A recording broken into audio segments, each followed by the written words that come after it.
Captain Jake Morrison sat in his command chair watching the stars drift by on the main screen. The exploration ship Hughes Horizon moved slowly through the Kepler 442 system, far from Earth and any other human worlds. It was the year 2157, and humans had been exploring space for decades, but they still found new things every day. "Captain, we're getting close to the asteroid field," said Navigator Lisa Campbell from her station. She was a young woman with short brown hair who had joined the crew only 6 months ago. "The mineral scans look really good. Lots of rare metals in those rocks." Jake nodded and turned to his chief engineer. "Tony, how are the mining drones doing?" "Tony." Rodriguez looked up from his control panel. The big man had been working on ships for 15 years and knew every bolt and wire on the horizon. "All systems are working fine, Captain. We can start collecting samples as soon as we get there." The bridge was quiet, except for the soft hum of the ship's engines. Communications Officer Amy Johnson sat at her station, listening for any signals from other ships or planets. She was good at her job and had never missed an important message. "This should be an easy job," Jake said to his crew. "Just collect some rocks, run a few tests, and head home. Nothing dangerous about it." He was wrong. 3 hours later, Amy's board lit up with warning lights. "Captain, I'm picking up something strange. Multiple ships coming out of hyperspace, about 2 million kilometers away." Jake sat up straight. "How many ships?" "At least 6.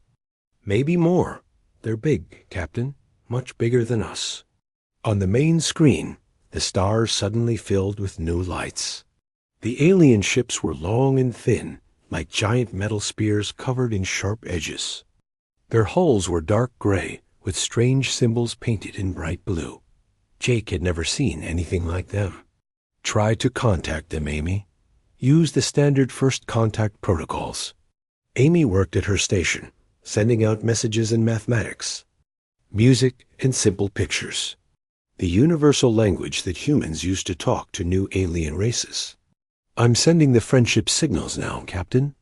Ben Carter, the ship's diplomatic officer, came onto the bridge. He was a calm man who had trained for years to handle meetings with aliens. "Captain, we should move the ship into a neutral position and wait for their response." Jake gave the order, and the horizon moved away from the asteroid field. They waited for 10 minutes, then 20. The alien ships came closer, but did not answer their messages. "Still nothing, Captain," Amy reported. "But they're definitely scanning us. I can feel their sensors all over our ship." On the largest alien ship, War Commander Zeke H. stood on his command deck. His body was tall and thin, covered in hard crystal plates that changed color with his emotions. Right now they were dark red, which meant anger. His 4 arms moved quickly over his control panels as he studied the human ship. "These creatures dare to enter our space," he said to his officers. His voice sounded like breaking glass. "They have placed their markers on 3 asteroid fields and 2 planets. This is an act of war." His second in command, a younger Zephyrian named Vexal, looked at the scanner readings. "War Commander, their ship is small and has few weapons. Perhaps they are just explorers." Zeke's crystal plates turned darker red. "Explorers do not claim territory. They do not build mining stations. These humans think they can take our future colonies before we arrive. They are wrong." Back on the horizon, Jake was getting worried. The alien ships had formed a circle around them, and their weapons were clearly visible.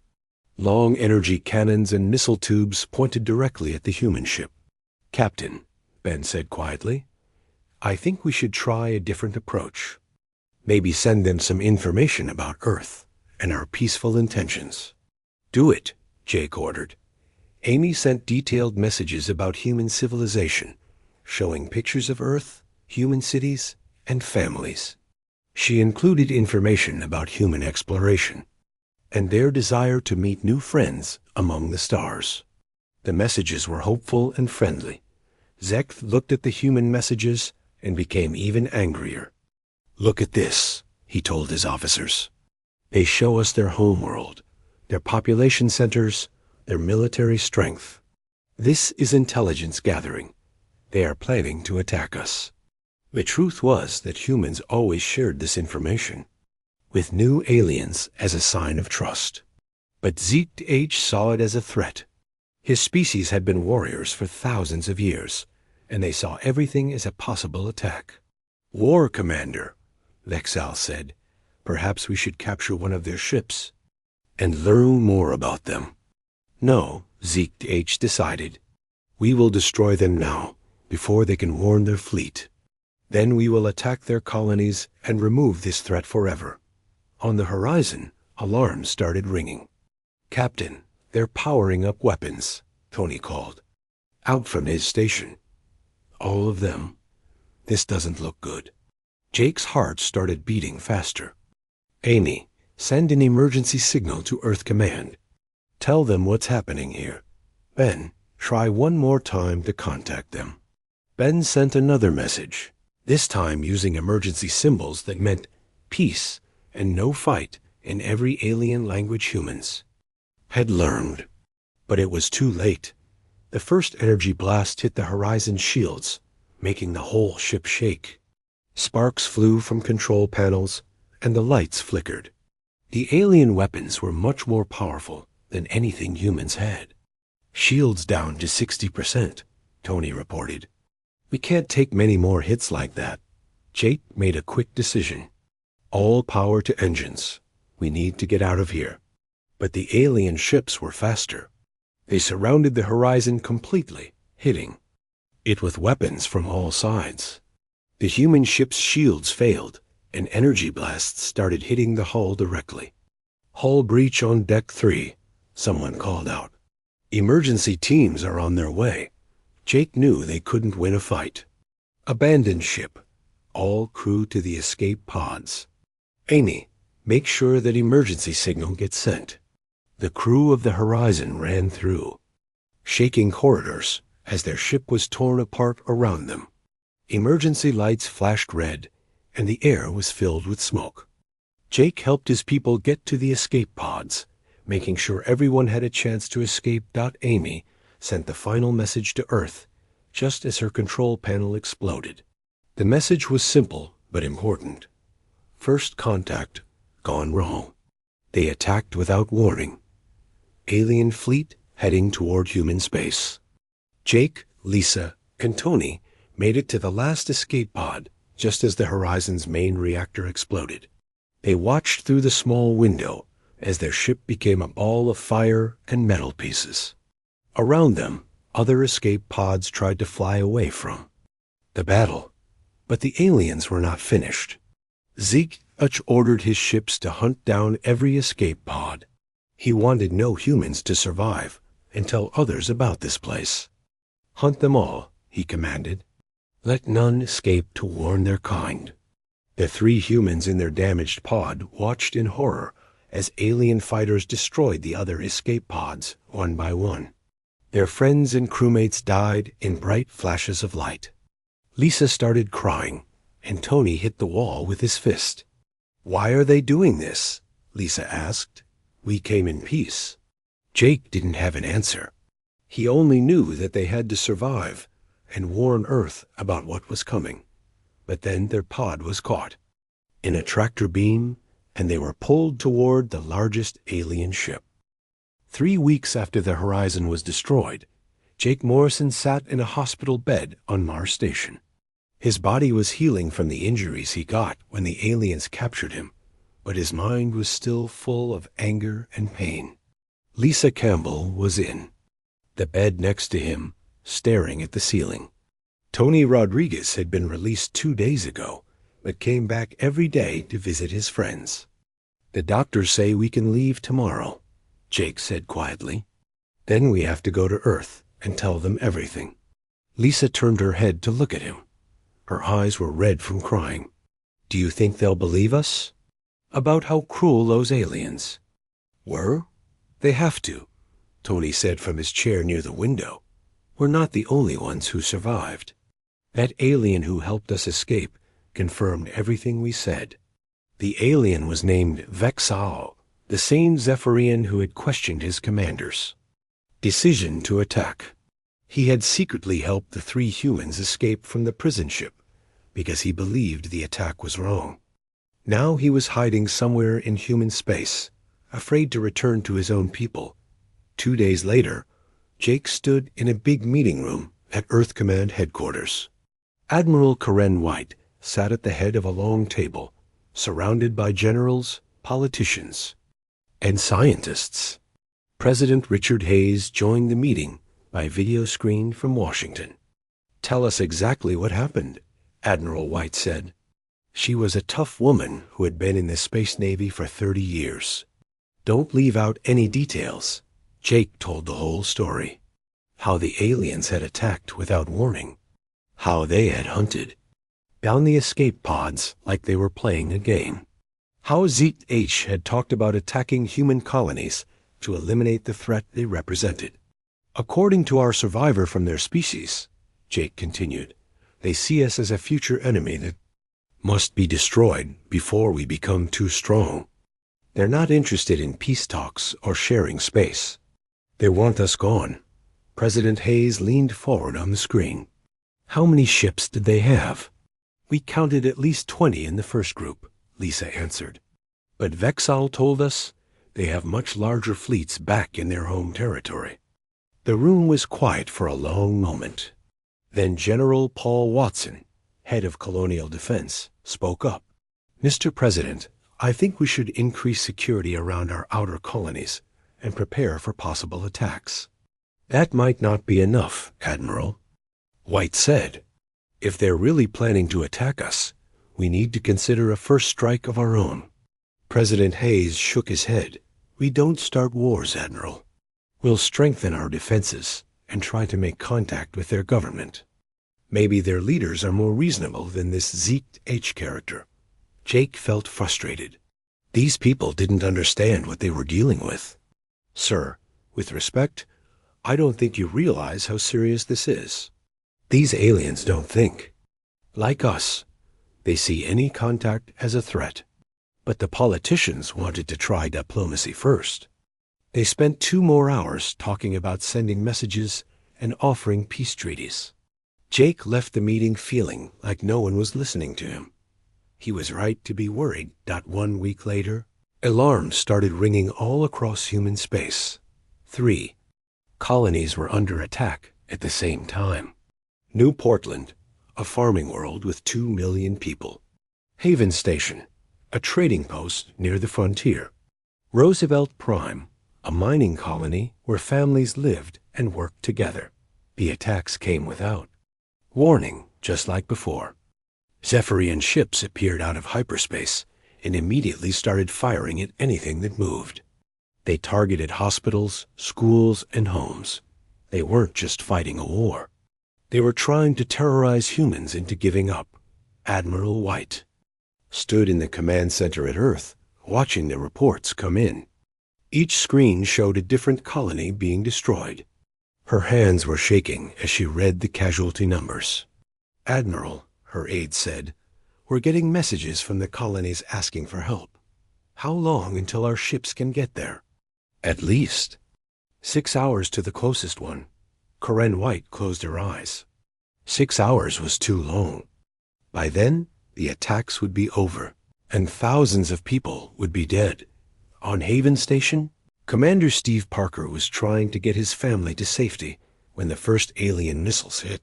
He was a career military officer who had been stationed there to oversee trade security.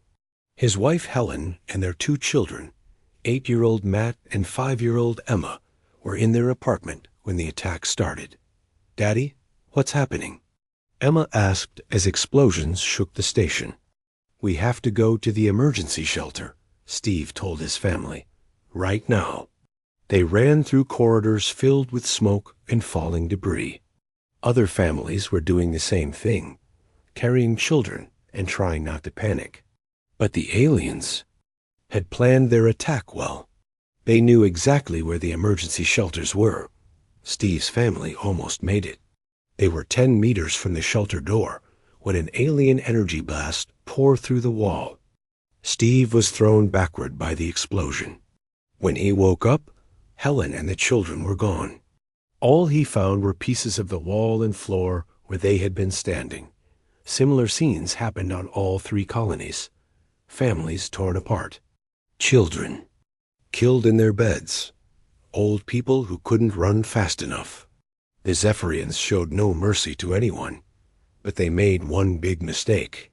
They thought that killing innocent people would make humans afraid. They thought humans would surrender rather than fight back. They were completely wrong.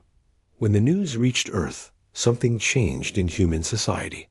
People who had never thought about the military suddenly wanted to join. Factories that made civilian goods started making weapons instead. Politicians who had talked about peace began talking about justice. Jake Morrison was called back to Earth Command 3 days after the attacks. This time, the meeting room was full of angry people who wanted action. Captain Morrison, Admiral White said, "We're putting together a pursuit fleet. We want you to lead the reconnaissance mission." "What are my orders?" Jake asked. "Find them. Follow them. Learn everything you can about their capabilities and their home territory. We're done trying to make peace with people who murder children." Jake felt a cold anger in his chest, the same anger he saw in everyone around him. What about the politicians who wanted to negotiate? "President Hayes gave us full authority to respond as we see fit," the Admiral said. "The American people are demanding action, and we're going to give it to them." Major Helen Brooks stepped forward. She was a combat veteran who had fought in 3 different wars. "Captain, I'd like to volunteer for your mission." "So would I," said Lieutenant Danny Kim, a young tactical analyst who had lost his brother on Roosevelt Prime. Within hours, Jake had more volunteers than he could use. Everyone wanted to be part of the hunt. But this wasn't going to be a quick military strike. The alien fleet had disappeared into deep space, heading back toward their home territory. This could take months or even years, Jake warned his volunteers. "We don't know how far we'll have to go or what we'll face out there." "Doesn't matter," Helen Brooks said. "They killed our people. We're going to find them." Danny Kim nodded. "My brother was only 19 years old. He was working in the mines to save money for college. Those aliens murdered him for no reason." Jake looked around the room at all the determined faces. He realized that something fundamental had changed in humanity. The attack on the colonies hadn't made them afraid. It had made them angry. And humans who were angry didn't give up. "All right," he said. "Let's go hunting." The pursuit fleet left Earth orbit 2 weeks later. 5 ships led by Jake's new command, the UES Tracker. They had enough supplies for 6 months, and the best tracking equipment humans had ever built. But Jake had a feeling they were going to need a lot more than 6 months.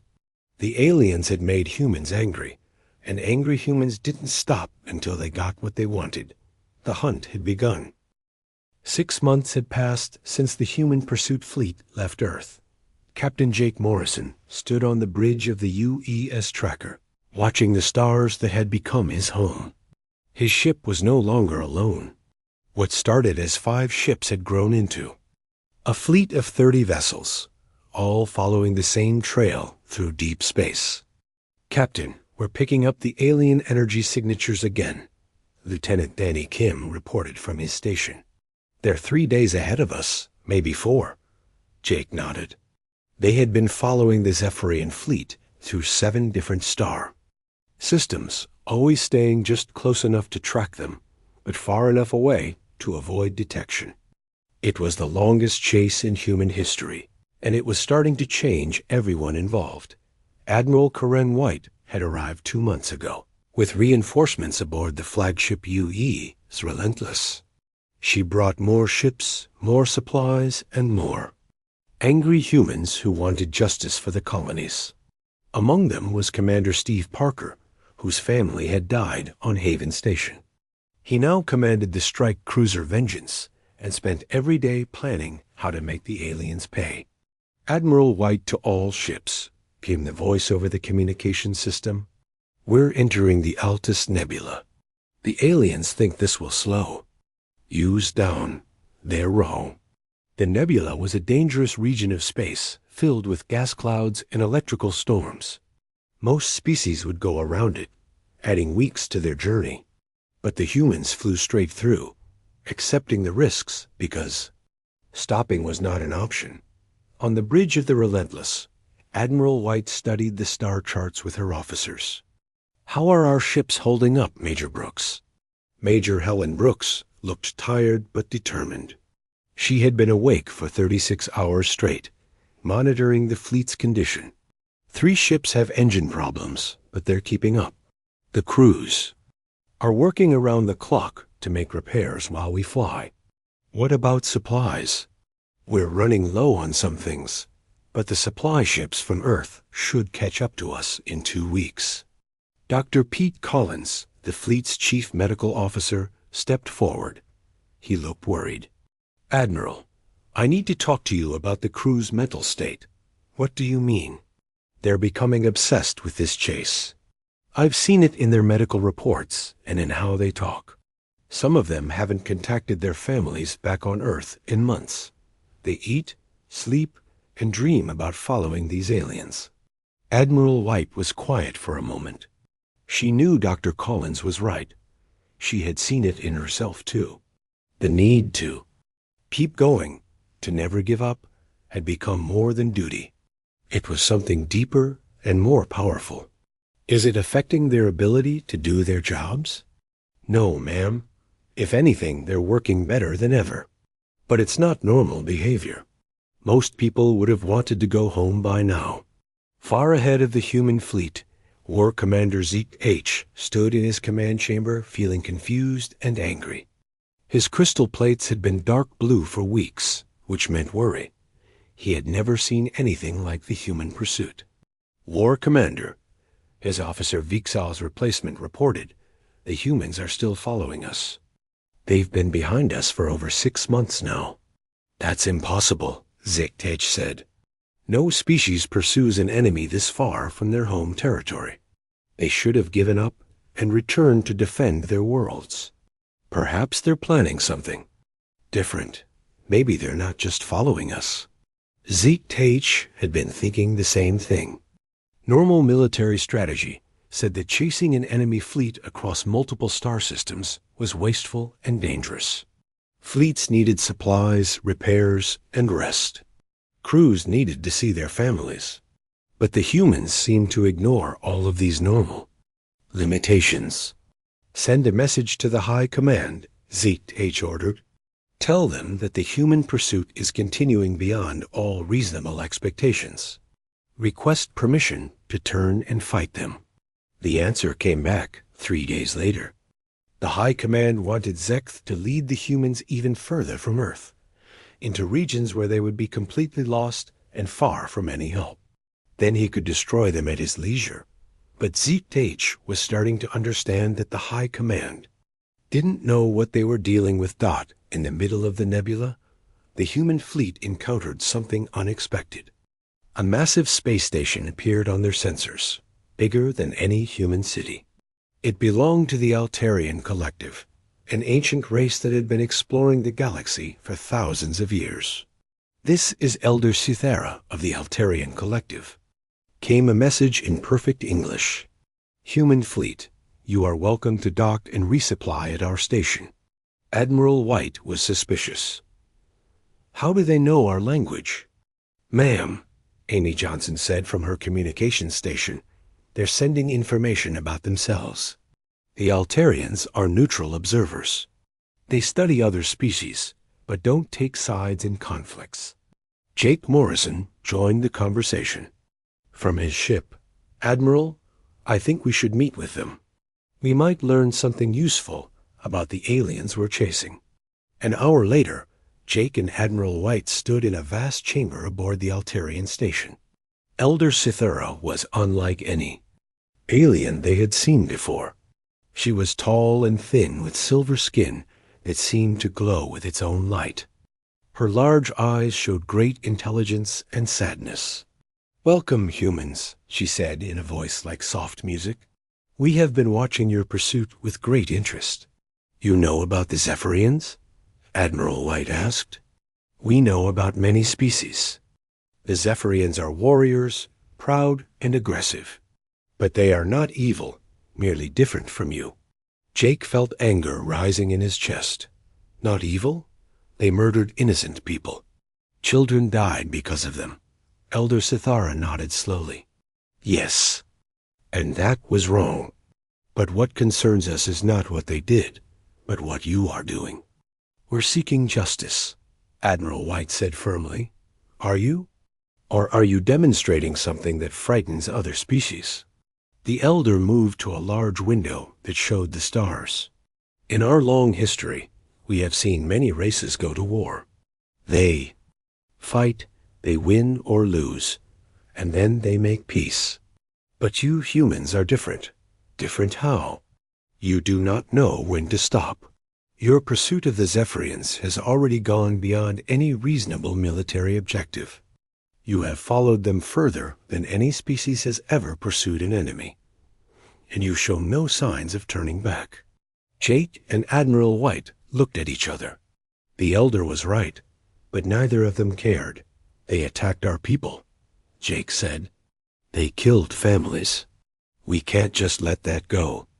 "But where will it end?" Elder Cythera asked. "Will you follow them to their home world? Will you destroy their entire civilization for the actions of one commander?" "If that's what it takes," Admiral White answered without hesitation. "The elders." Eyes grew sadder. "That is what frightens us.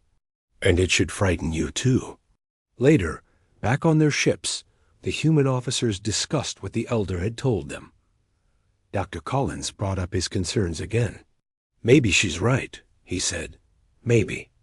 We've gone too far from home. Maybe we should think about what we're really doing here." Commander Parker slammed his fist on the table. "My wife and children are dead because of those monsters.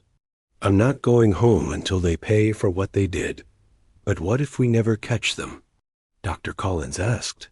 "What if they keep running forever? Will we chase them until we die of old age?" The room was quiet. Then Jake Morrison spoke. "Yes, if that's what it takes." Everyone in the room knew he meant it. They all meant it. Something had changed in them during the long chase. The need for justice had become something stronger and more dangerous. They would follow the Zephyrians to the end of the galaxy, if necessary. Elder Cythera watched the human fleet leave her station and disappear into the nebula. Then she sent a message to every civilization in the known galaxy. "Let all species be warned," her message said. "There exists a race that, when wronged, will pursue their enemies beyond all reason and logic. They do not know the meaning of giving up. They do not understand the concept of too far or too long. Attack the humans at your own risk, for they will follow you forever." The message would reach dozens of civilizations over the following months. Most would ignore it as the foolish worry of an old species. But some would remember it when they needed it most. The human fleet continued its pursuit, deeper into space than any human had ever gone. Behind them, the trail home grew longer and more dangerous. Ahead of them, the Zephyrians ran with growing fear of the creatures that would not stop coming. The chase was far from over. 2 years had passed since the chase began. The human fleet finally arrived at the edge of the Zephyr Prime system, home world of the Zephyrian Empire. Admiral Karen White stood on the bridge of the U.E.'s Relentless, looking at the planet that had seemed like an impossible dream for so long. "Admiral, we're detecting massive defensive installations around the planet," Lieutenant Danny Kim reported. "At least 50 orbital stations and hundreds of ships." Jake Morrison's voice came over the communication system from his ship. "Admiral, They've been preparing for us. They know we're coming. The human fleet had grown during the long journey. Ships from Earth had joined them along the way, bringing supplies and fresh crews. What started as 5 ships was now over 100 vessels, filled with humans who had volunteered to travel across the galaxy for justice.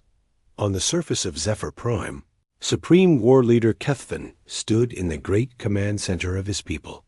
His crystal plates were bright red with anger and something else he had never felt before, fear. Around him, his officers worked frantically to coordinate the defense of their home world. "How many human ships are there?" he asked his intelligence. Officer: "Over 100, Supreme War Leader. And more are still arriving from deep space." Kethvin's plates flickered between red and dark blue. "This is impossible. No species has ever brought such a large fleet so far from their home territory. Where are they getting supplies? How are they keeping their ships running?" The intelligence officer looked confused. "We don't know, Supreme War Leader. Our spies report that Earth is still sending supply ships to support the fleet. Their entire civilization seems focused on this pursuit." War Commander Zeke H. entered the command center. His own crystal plates had turned almost black with worry. For 2 years, he had watched the humans follow him across the galaxy with a determination that defied all logic. "Supreme War Leader," Zeke H. said, "I request permission to negotiate with the humans. This has gone beyond what I intended when I attacked their exploration ship." "Negotiate?" Kethvin's voice cracked like breaking stone. "They have brought a war fleet to our home world. There is nothing to negotiate. With respect, Supreme War Leader, I think you underestimate what we're dealing with. These humans are not like other species. They don't follow normal military doctrine." But Kethvin was a proud warrior who had never backed down from a fight. "We will destroy them here at our home world where our defenses are strongest. Then we will send a message to their Earth that the Zephyrian Empire cannot be threatened." In space above the planet, Admiral White opened a communication channel to the Zephyrian leadership. Her message was simple and direct. "This is Admiral Karen White of the Terran Space Command. We demand the immediate surrender of War Commander Zeke H. and all officers involved in the unprovoked attacks on human colonies. We also demand reparations for the families who lost loved ones. You have 1 hour to respond." The response came back quickly. "This is Supreme War Leader Kethvin. You are invaders in our space. Leave immediately or be destroyed." Admiral White closed the channel and turned to her officers. "Begin the attack. All ships target their orbital defenses." The battle that followed was unlike anything either species had ever experienced. The Zephyrians had superior individual ships and weapons, but the humans fought with a tactical brilliance born from 2 years of studying their enemy. Every Zephyrian weapon system, every defensive strategy, every combat tactic had been observed and analyzed during the long chase. Captain Jake Morrison led his squadron against the orbital stations with surgical precision. "Target their power generators first," he commanded. "We've learned exactly where they are." Commander Steve Parker, still burning with rage over his family's death, took his ship Vengeance straight into the heart of the Zephyrian fleet. His crew fought like demons, dodging enemy fire and striking back with devastating accuracy. "This is for Helen and the children," he whispered as his weapons destroyed another Zephyrian cruiser. Major Helen Brooks led the assault teams that landed on the orbital stations.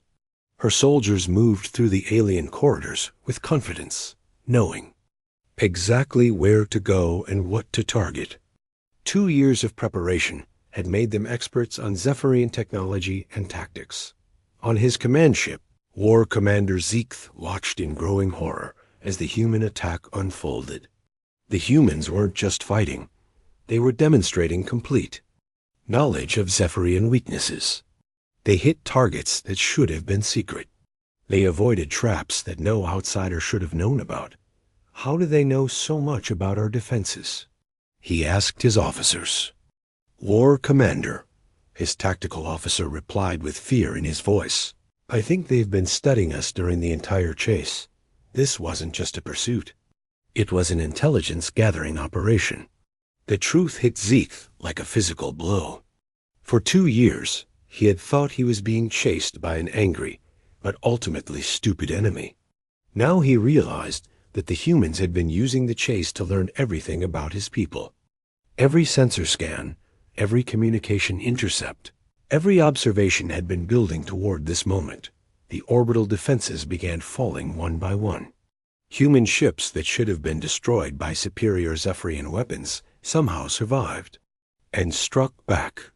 Human troops that should have been lost in alien corridors moved with perfect knowledge of where they were going. Lieutenant Colonel Mary Patterson led her Marines onto the surface of Zephyr Prime itself. No enemy army had ever set foot on the Zephyrian home world, but the humans did it with careful planning and overwhelming force.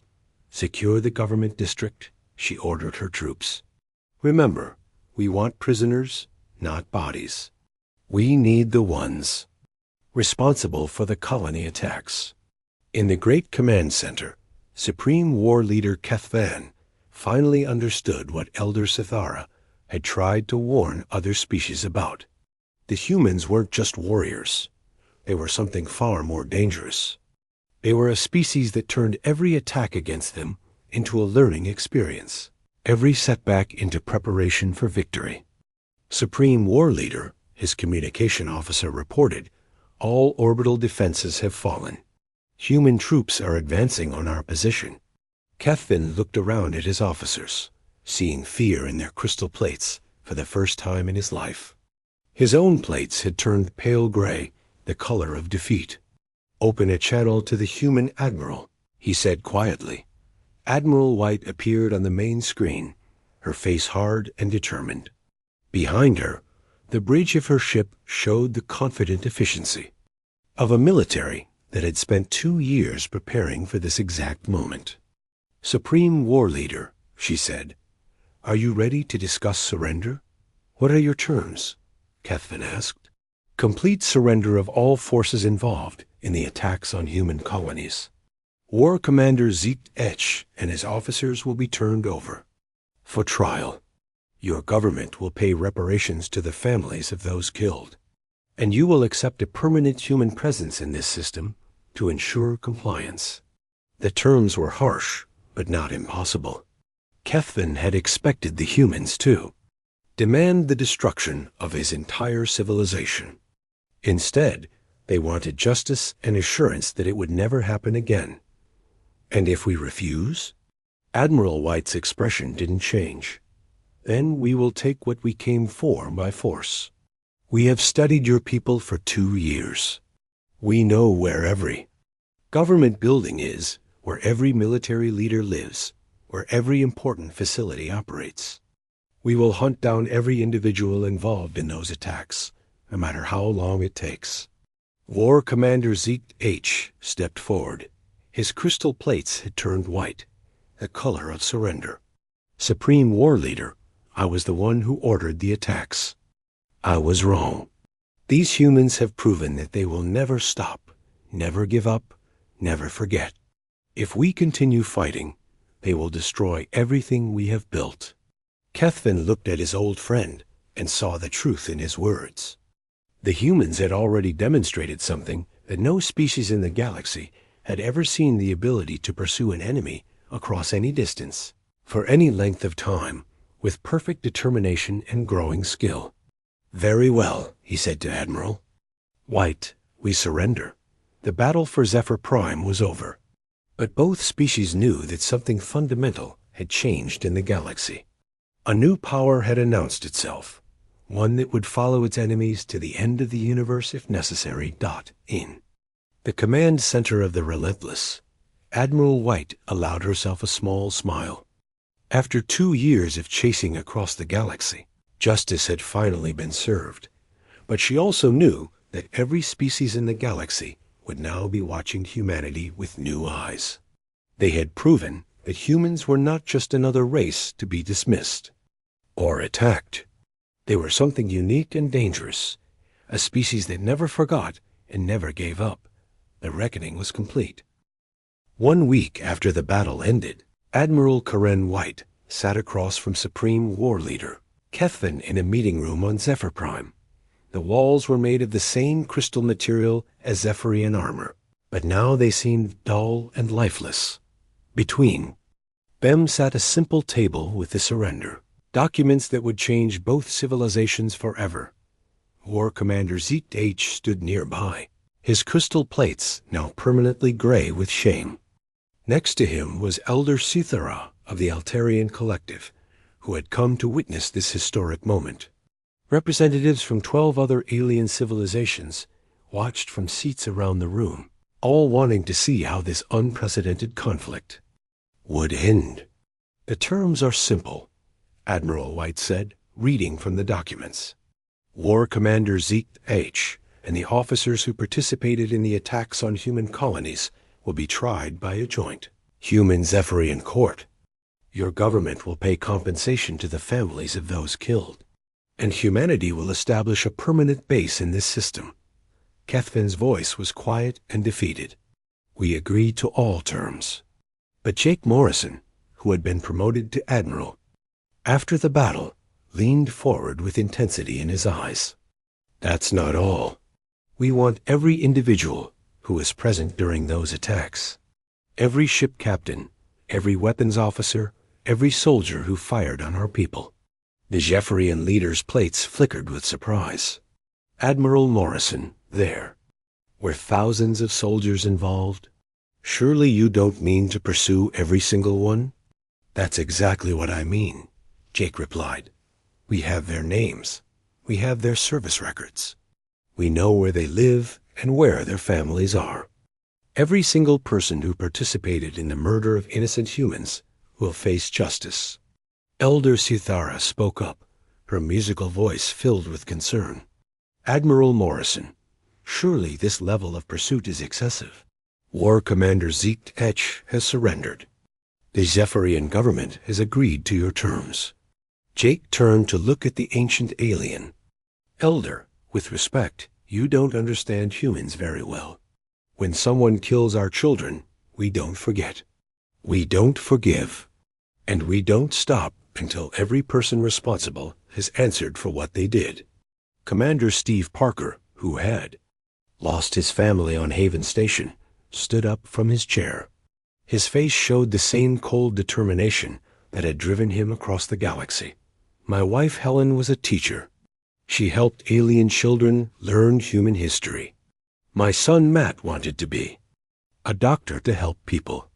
My daughter Emma was 5 years old and still believed in fairy tales. His voice got harder as he continued. Every single alien who fired a weapon at my family made a choice. They chose to kill innocent people. Now they have to live with the consequences of that choice. Zeke H stepped forward, his crystal plates flickering between gray and black. Humans, I understand your anger, but what you're describing is not justice. It's revenge without end. No, Admiral White said firmly. Justice without end. There's a difference. She activated a holographic display that showed detailed files on every Zephyrian who had participated in the attacks. Names, faces, service records, family information, current locations. The data was incredibly complete. During our 2-year pursuit, she explained, we didn't just study your military tactics. We studied your society, your government, your individual. Soldiers. We know everything about everyone who was involved. Kethvin stared at the display in shock. This level of intelligence, gathering ... It's impossible. How did you learn so much about our people? Jake smiled coldly. We're very good at learning about our enemies. And we never stop learning. The truth was even more impressive than the Zephyrians realized. Human intelligence services had used the long chase to build the most complete database on an alien civilization that had ever existed. They knew not just military information, but cultural details, personal relationships, and individual psychological profiles. What happens to our soldiers who are just following orders? Kefvin asked. They made a choice to follow those orders, Commander Parker replied. Now they live with the results. Elder Sithara looked around the room at all the grim human faces. This is what I warned other species about. You humans have turned pursuit of justice into something that transcends normal behavior. You have become something that other races fear. Good, Admiral White said simply. Fear will prevent future attacks on human colonies. Over the following months, human teams worked with Zephyrian authorities to locate and prosecute everyone involved in the colonial attacks.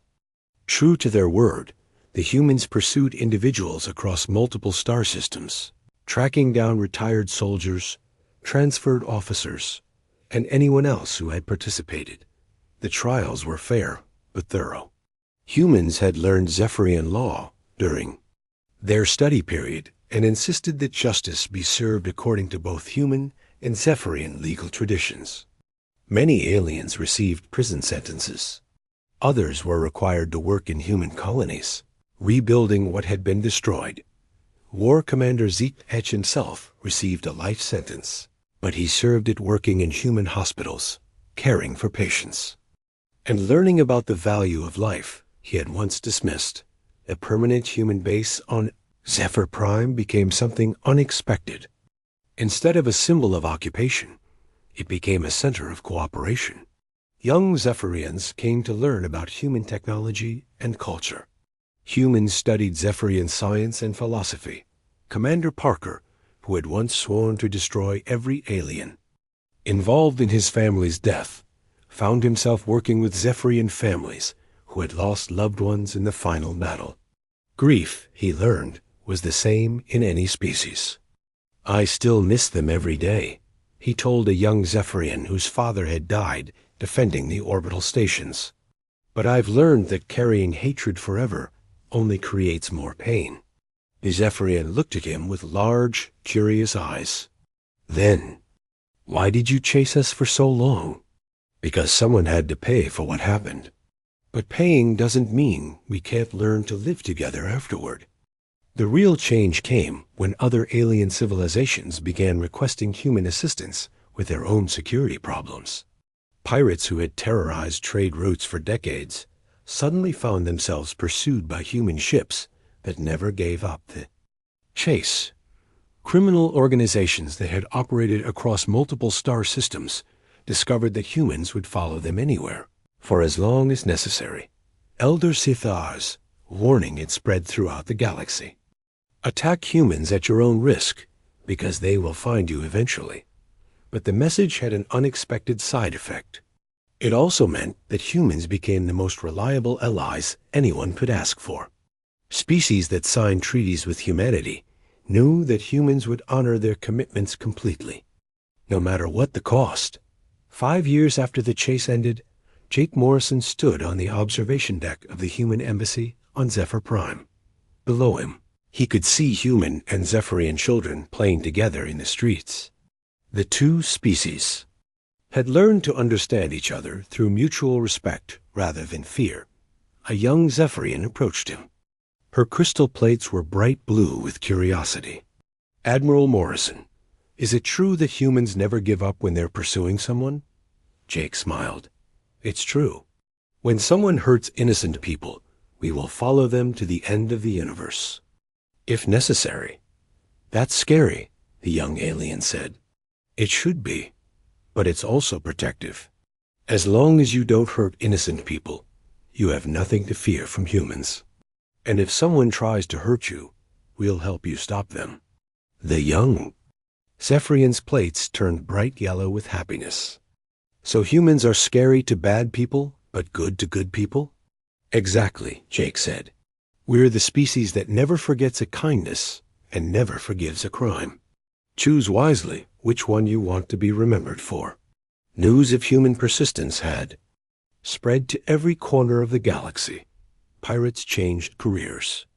Progressive empires reconsidered their expansion plans. Slavers released their captives and found honest work, but peaceful species requested human protection and friendship. Knowing that humans would stand by their allies through any hardship, the galaxy had learned a simple lesson. Humans were the species that would pursue you forever if you wronged them, but would also protect you forever if you earned their friendship. And that reputation served both humanity and the galaxy well for generations to come.